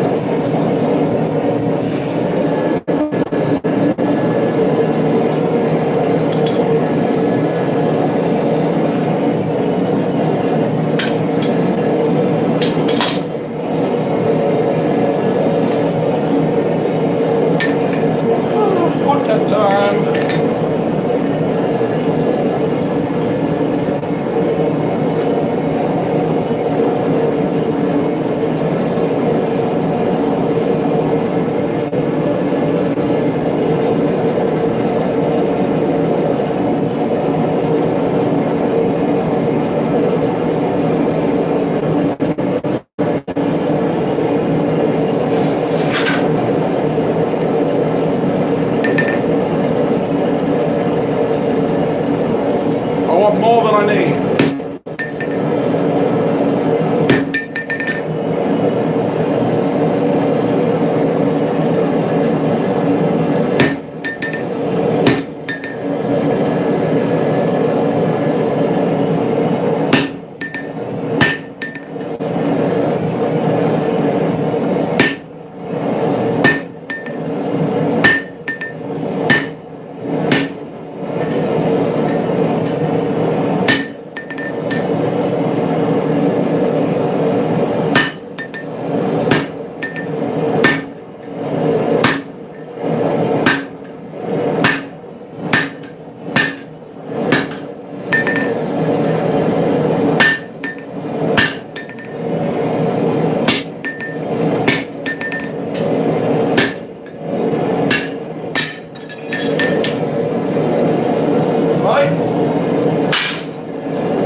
Where bladesmithing tongs really help.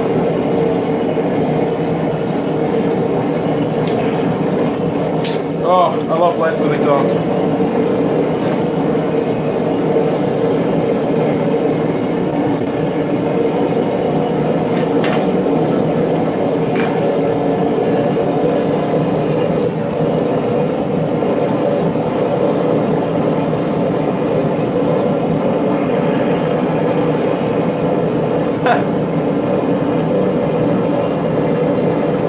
It's Canada, yeah, it's pretty fun.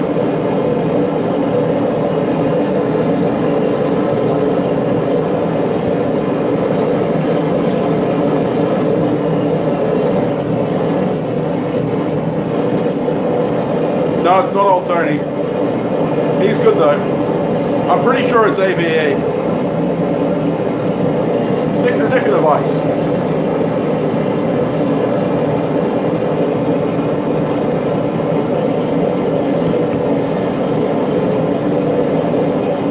Yeah, no, they're invaluable for a bladesmith.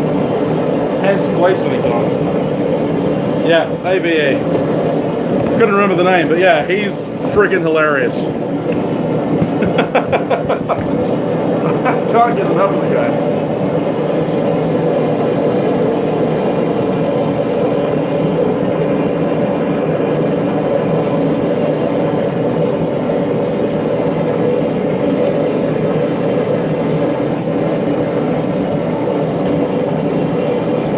I don't know who Naomi Wu is.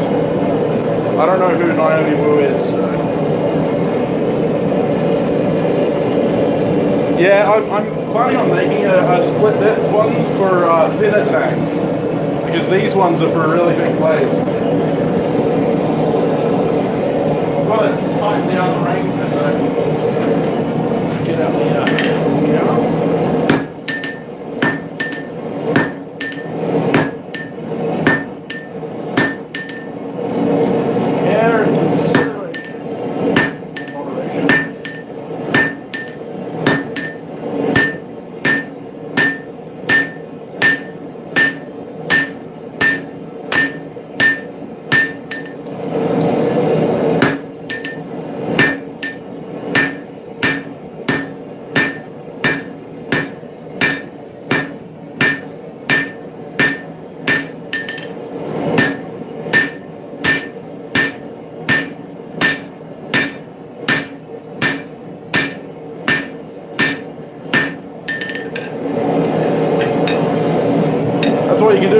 decent hammer.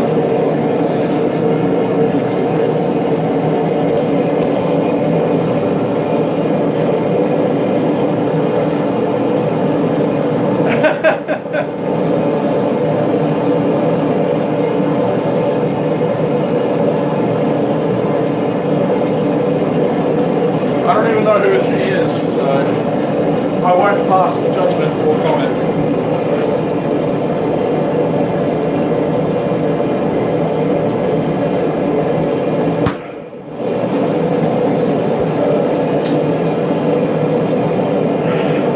Sure it's not young, sure it's not.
Make it ring.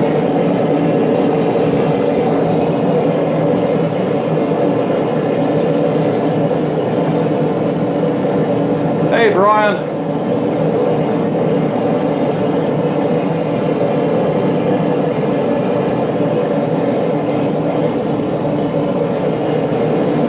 Oh, God.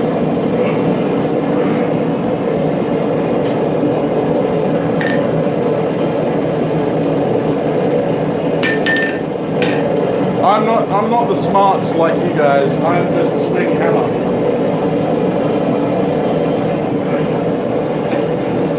All I use is a 2-pound swing press.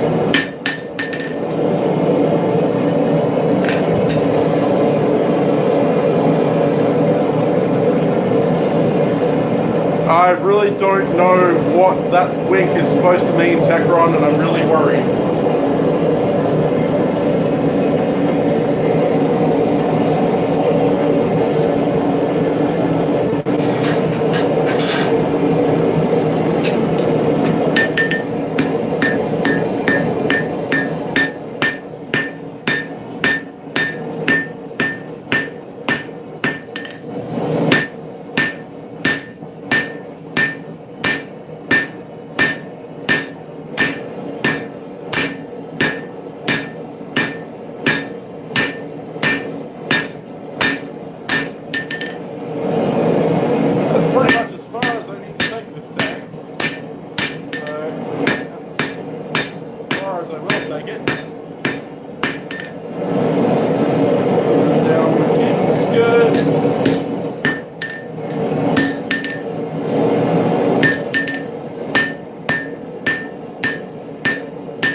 Okay guys, that's enough. All I did was work in security for 10 years and now I'm a hack with a hammer.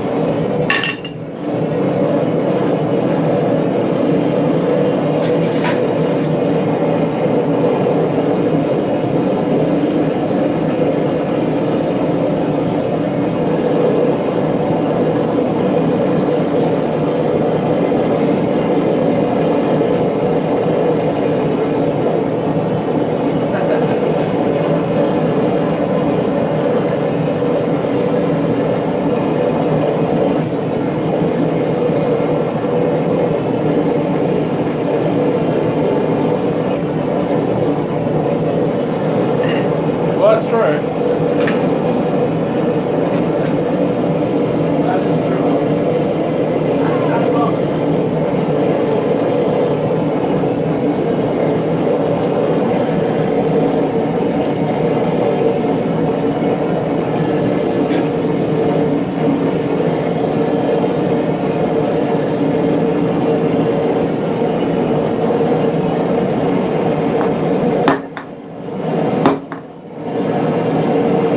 Harpoon on it. I'm trying to straighten that.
So, oh God, that's nice and quiet.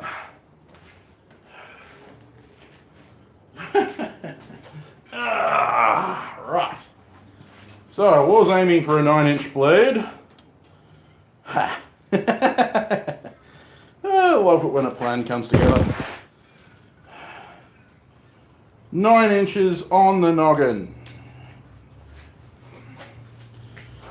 Got a 1-inch ricasso, almost exactly. 4-inch tang, almost exactly. Exactly how I planned it. Doesn't always go that easy. It does not always go that easy. Oh my God, that was a lot of fun. But yeah, so that's the Bowie. It's a harpoon point Bowie knife. This is going to become one of my Journeyman Smith test knives for 2021. So it's going to be a lot of grinding and fine work, making this look absolutely perfect and schmick for my Journeyman Smith test. But I don't think I could be happier with that build.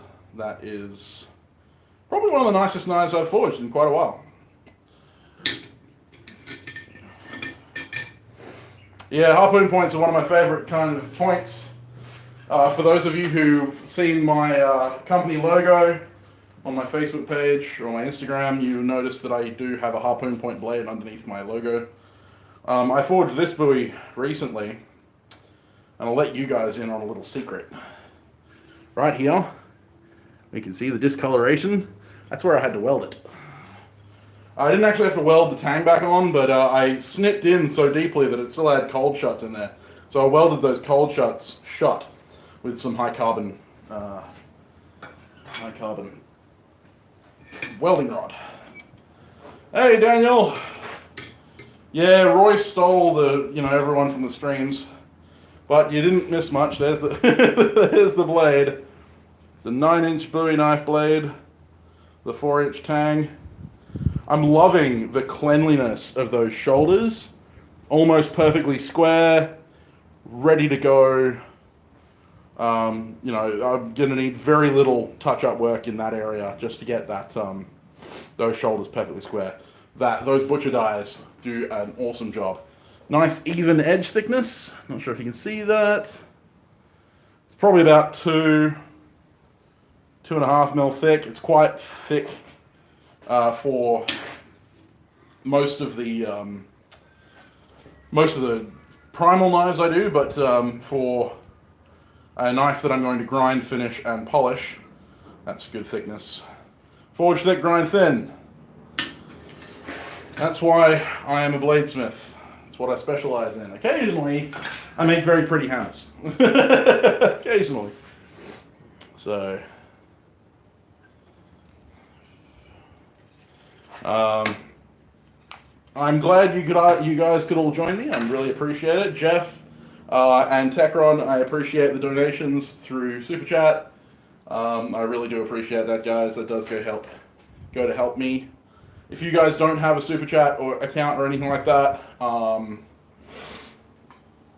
so if you don't have a Super Chat or anything like that, you can donate through Coffee, which is www.ko-fi.com/SamTownsBladesmith, or if you want to support me like Jared has. Jared Russell is one of my top patrons at the moment. You can donate through Patreon, which is www.patreon.com/SamTownsBladesmith. I have one knife left for sale on my Etsy page. It's a Jarrah-handled Hunter with a silicon bronze guard. You can find that at www.etsy.com/au/shop/SamTownsBladesmith. Jared and Alex can add the links in the comments. But yeah, thank you very much, guys, for watching. I hope you enjoyed it. I hope you learned something. That's why I do these streams. I love doing these streams for you. Just check out my community tab. If you go into my YouTube channel, if you go to the top where there's videos and playlists and community, if you click on the community tab, there will be a poll probably up this afternoon or maybe tomorrow, asking what you want me to forge in next week's live stream, which will be on the Saturday because I don't have any jobs on that day. So if you can check that out, vote on what you want me to build. There'll be 4 options. I don't know what they'll be right now, but 3 of them will be the same from last week. I just put a new one in to replace the one that was used today. So with that being said, I'm going to jump off. I'm probably going to go find myself some lunch. You guys need to go to sleep over in the US. Everyone else, you have a fantastic day. Enjoy your weekend, please, and I will see you on Wednesday with my new video. Cheers, guys. Anyway, I'll see you later.